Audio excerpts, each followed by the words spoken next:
nangyari to? Kahit wala po yung committee pa, ginawa na po to ng Presidente at inutos na po sa Department of Energy. Through the Philippine National Oil Corporation, which is PNOC, bumibili na po yung gobyerno ng sariling supply para ma-augment, madagdagan ang supply ng ating oil companies.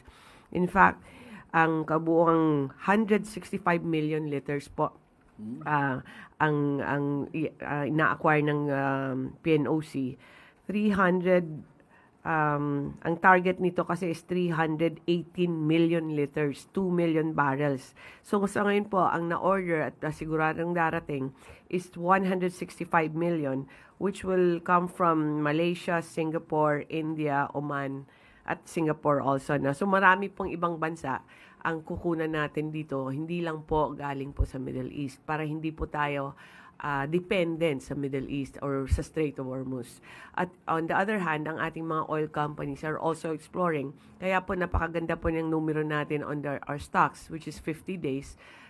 Usually niyan 30 days lang. Ang 50 days po, hindi po ibig sabihin na mauubos na yun by 50 days, na wala na tayong langis sa bansa.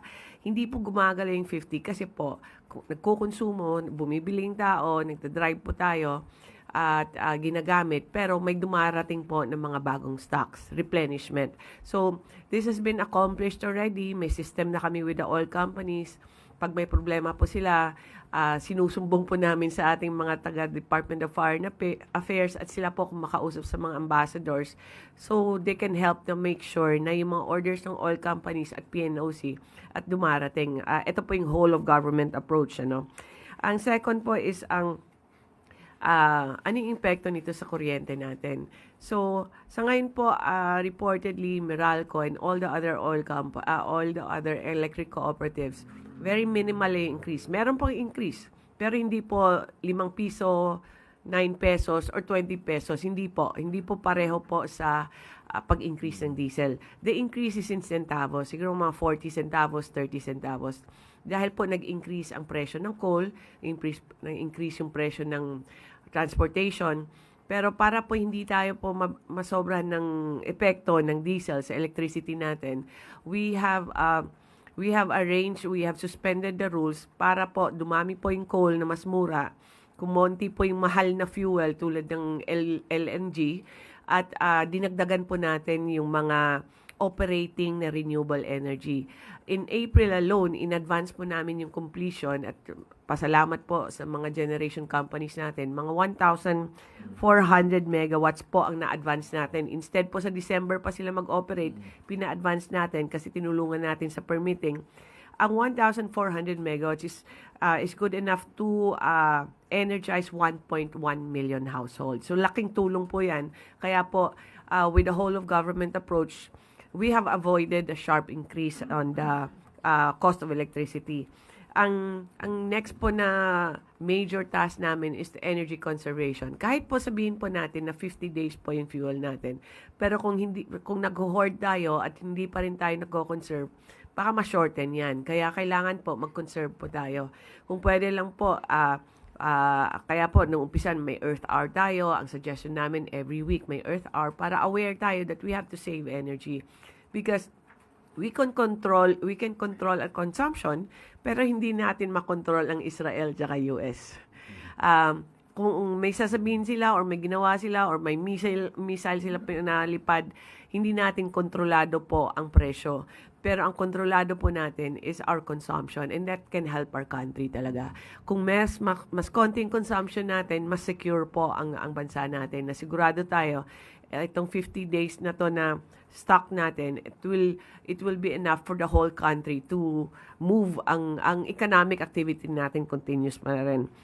So, pasalamat po ako sa mga agencies kasi nag-inspect po yung DOE, more than 500 buildings ng gobyerno, and lahat po nag-adjust at compliant. Kahit dito nga medyo uminit na yung aircon ninyo because this is to save energy, and all the agencies, I think lalampas sila sa 10-20% na directive ng presidente.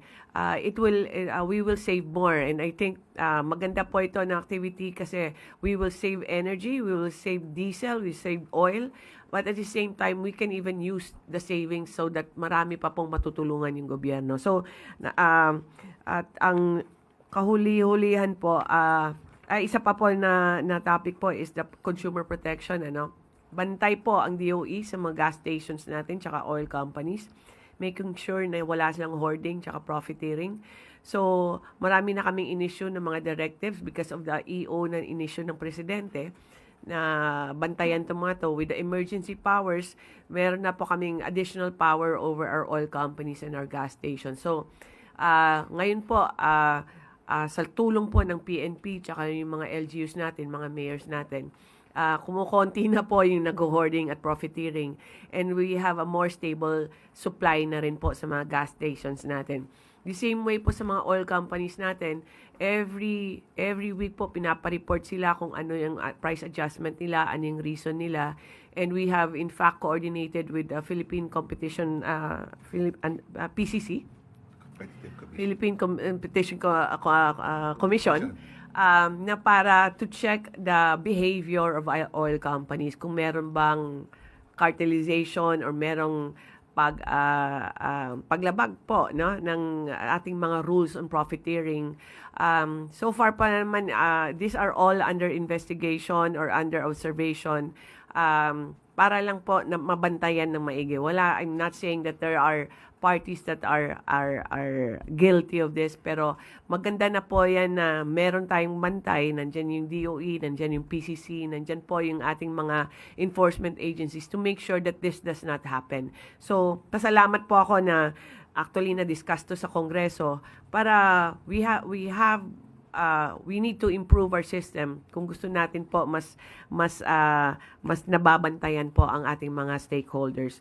And lastly po, because of the Uplift Committee, maganda po ito kasi kahapon po nag-meeting po kami with LTFRB, with the OTR, Land Bank, DOE, PCO, lahat po na involved, even the Office of the Executive Secretary. We're all working together to make sure that yung mga plano po ng presidente at plano po ng mga ahensya, we are able to implement.